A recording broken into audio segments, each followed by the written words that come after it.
کتاب محسن بزبان محسن کے صفحہ نمبر 38 کے اوپر ہیں، اور ٹاپک چل رہا ہے کہ میں نے یہ کتاب کیوں لکھی، جس کا آج دوسرا پارٹ ہے۔ ایک پچھلی نشست میں بھی میں نے اسی بات کے اوپر گفتگو کی تھی کہ میں نے یہ کتاب کیوں لکھی، اور اس نشست میں بھی میں اسی بات کے اوپر گفتگو کروں گا کہ کتاب کیوں لکھی گئی۔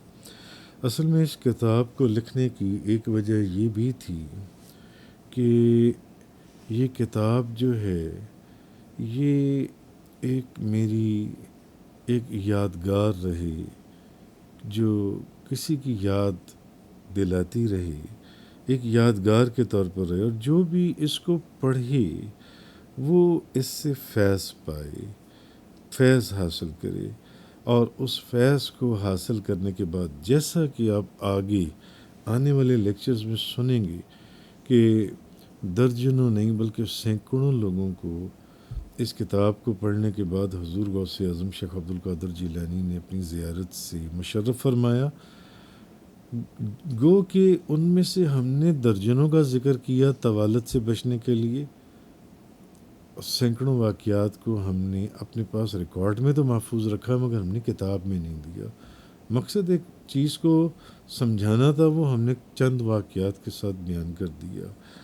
تو جو بھی فیض اس سے حاصل کرے وہ اپنی دعاؤں میں، دعائے خیر میں وہ انشاءاللہ مجھے بھی یاد رکھے گا، ہمارے مرنے کے بعد ہمارے لیے دعا کرے گا۔ تو کیا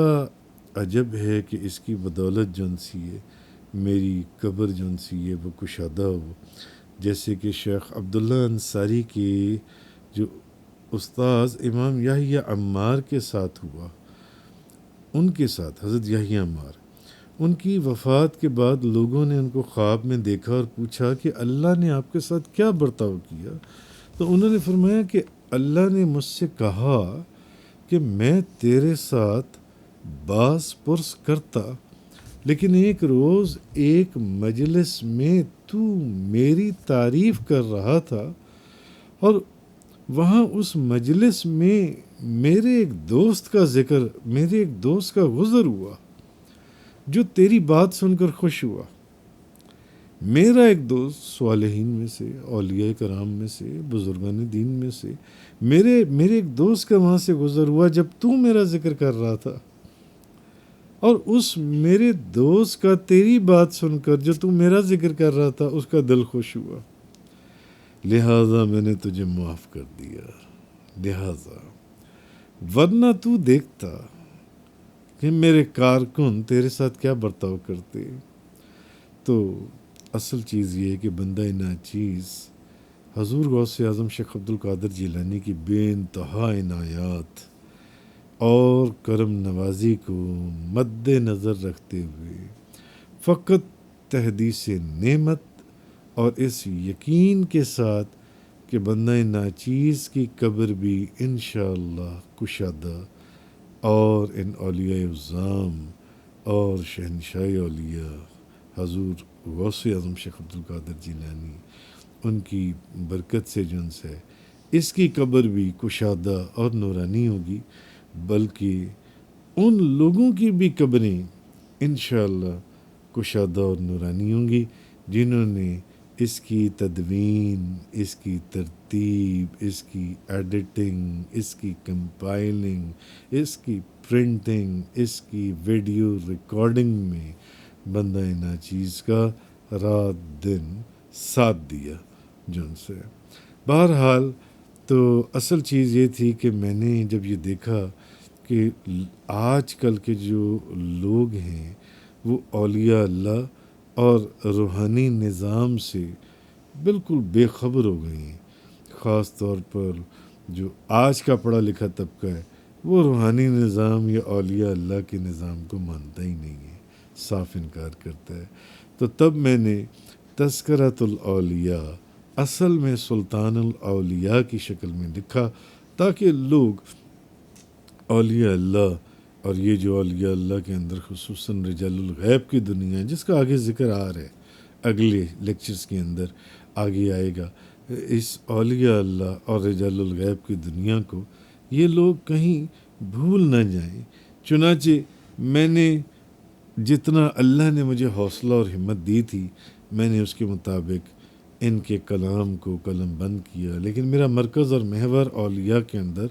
حضور غوث اعظم شیخ عبد القادر جیلانی رہی۔ بہرحال اس ہمت اور حوصلے کے مطابق میں نے ان بزرگوں کے کلام کو قلم بند کیا۔ کیوں؟ کیونکہ یہ وہ زمانہ ہے کہ اب اس قسم کے جو کلام ہیں یہ نایاب ہو چکی ہیں، نایاب ہو چکی ہیں، اور صاحب دل یعنی اولیاء اللہ جو ہیں وہ بھی اب سامنے ہوتے ہوئے بھی نظر نہیں آتے اور لوگوں کو سمجھ ہی نہیں آتی جو ان سے ہیں۔ تو لہٰذا اولیاء اللہ کا جو اس ساری میری زندگی کا نچوڑ ہے کلام، جیسے کہ میں نے پچھلے لیکچر میں کہا تھا کہ قرآن اور حدیث کے بعد تمام کلاموں میں سب سے بہتر کلام ہے، اور اس کی کئی وجوہات ہیں کہ ایک تو یہ کہ ان بزرگان دین اور اولیاء اللہ کا جو کلام ہے یہ لوگوں کو دنیا سے بیزار کرتا ہے۔ جو ان کی مجلسوں میں بیٹھتے ہیں یا ان کی مجلسوں کا ذکر سنتے ہیں ان کے دل دنیا سے بیزار ہوتے ہیں۔ اور دوسرا ان کا جو کلام ہے یہ آخرت کی یاد دلاتا ہے، آخرت آنکھوں کے سامنے آ جاتی ہے۔ اور تیسرا یہ کہ آدمی کی آخرت کا ان کا جو کلام ہے یہ اس کا سامان تیار کرتا ہے، انسان اس کے اندر مصروف ہو جاتا ہے۔ تو اصل چیز یہ ہے کہ قیامت کے دن یہ اولیاء اللہ اور سلطان الاولیاء یہ اس کتاب اگر میری ان کی بارگاہ میں اللہ اور اس کے رسول کی بات قبول ہو تو میری شفاعت کا ایک ذریعہ بنے، اور یہ بھی جو ہے اصحاب کاف کے کتے کی طرح مجھے محروم نہ رکھیں گے انشاءاللہ انشاءاللہ۔ اگرچہ میں بالکل نکمہ بھی ہوں اور میں بندہ ناچیز بھی ہوں، مگر کہا یہ جاتا ہے کہ جیسے کہ جمال موصلی کہ انہوں نے اس امید کے اوپر عمر بھر خون دل پیا اور اپنی جان کو ہلاکت میں ڈالا اور اپنا مال خرچ کیا تاکہ نبی کریم صلی اللہ علیہ وسلم کے روضہ مبارک کے قریب انہیں اپنی قبر کی جگہ مل جائے کہیں پر قریب جن سے۔ تو جیسے کہ کتابوں میں لکھا ہے جب جگہ مل گئی تو انہوں نے پھر وصیت کی کہ میری قبر پر لکھنا کہ آپ کا کتا، آپ صلی اللہ علیہ وسلم کا کتا آپ کی دہلیز پر پڑا ہے۔ اے خداوند، ایک کتا چند قدم تیرے دوستوں کے ساتھ چلا تو تو نے اسے بھی ان کے کام میں شریک کیا، تو میں بھی تیرے دوستوں کی دوستی کا دعویٰ کرتا ہوں اور التجا کرتا ہوں کہ مجھ بندہ ناچیز غریب اور عاجز کو بھی اپنے اولیاء اور سلطان الاولیاء شیخ عبد القادر جیلانی اور قطب جلی میرے حضور قبلہ و کعبہ پیر و مرشد حاجی محمد یوسف علی نگینہ رحمۃ اللہ علیہ، ان کی جان پاک کے طفیل اسی اولیاء کی جماعت اس قوم کے سامنے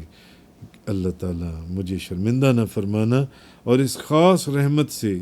جو ان پر برس رہی ہے اس سے مجھے محروم نہ فرمانا، اور اس کتاب کو اپنے قرب کا ذریعہ بن جائے اللہ کی بارگاہ میں۔ بے شک وہ قبولیت کا مالک ہے۔ تو یہ بھی کچھ وجوہات تھیں جو میں نے آپ کے سامنے بیان کی کہ میں نے اس کتاب کو کیوں لکھا۔ وآخر دعوانا ان الحمد للہ رب العالمین۔